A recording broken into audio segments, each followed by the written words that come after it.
All right, let's dive in. Today, we're basically going to look over the shoulder of a professional biotech analyst.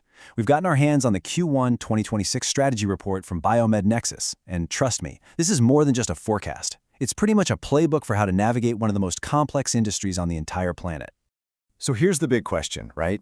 In a field that is just overflowing with hype and hope, how do the pros, the real experts, separate the actual breakthroughs from all the speculative bubbles? That's what we're here to figure out. And this report, well, it gives us a surprisingly clear framework for the answer. Okay, so here's the core argument from BioMed Nexus. The game has totally changed. They're saying that for 2026, it is no longer enough to just discover some miracle drug in a lab. The real winners are going to be the companies that can flawlessly launch that drug, that can secure their supply chains, and operate with, ruthless efficiency. So, how do you actually play in this new landscape? Well, it's not about just chasing hot stocks. No. It's about building a balanced, smart portfolio, and BioMed Nexus has a very specific game plan for how to do it. They recommend this 60-30-10 split. Think of it like this. 60% is your stable core. 30% is where you target the major, big-picture shifts, and then there's this carefully managed 10%, which is reserved for those high-risk, high-reward tactical bets. It's a structure that's really designed to balance that stability with the potential for some absolutely explosive growth. Let's break that down a little more. The core, that's your foundation. These are companies with proven products already making money. Then growth is where you aim for those huge secular trends, like the whole revolution happening in obesity treatments. And tactical, that's for very specific, event-driven situations. Like a critical trial result where the risk is high. Yeah, but so is the potential reward. It's a really disciplined way to approach it. Okay, so that's the theory. Now let's see how this thing actually works in practice. The report highlights 3 specific plays that perfectly illustrate these new rules for 2026. So, the first big theme is all about infrastructure. There's this major global push right now, driven by laws like the BioSecure Act, to move pharmaceutical manufacturing away from places like China and bring it toward more trusted partners.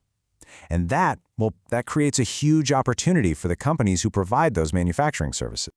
This number right here, it just shows you the sheer scale of what we're talking about.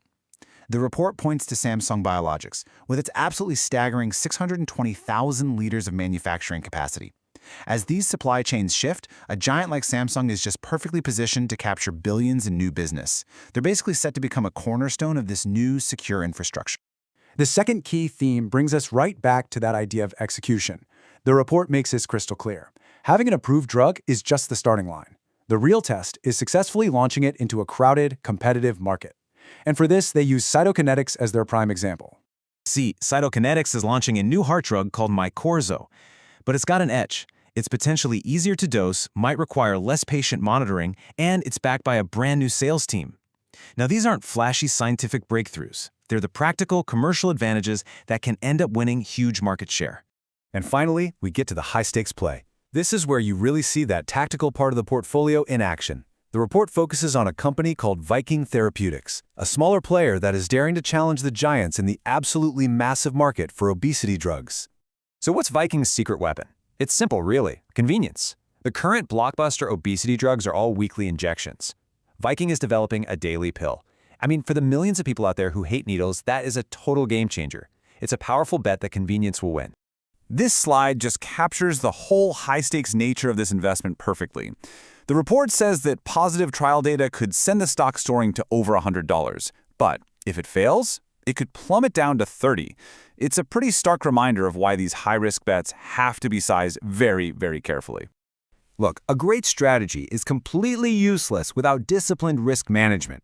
And in the world of biotech, a huge part of that comes down to one thing: timing. Professional analysts, they live by calendars just like this one. It's literally a map of market-moving events. You've got the Cytokinetics launch in January, key earnings reports in February, and then the big one, Viking's trial data for its oral GLP-1, that's a type of weight loss drug, in March. Knowing these dates lets you get positioned before the news hits. And here they are, the ground rules that hold the entire strategy together. They're simple, but they're incredibly powerful.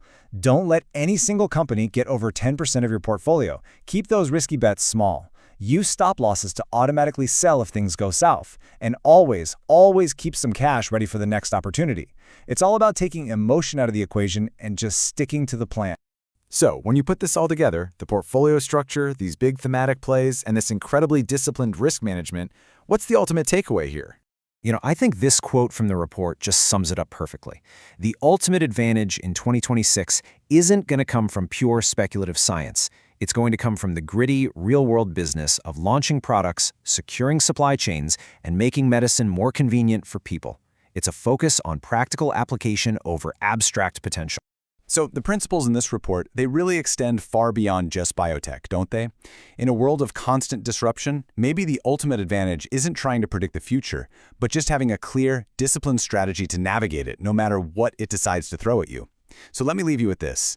What do you think is more important, the brilliant idea or the flawless execution?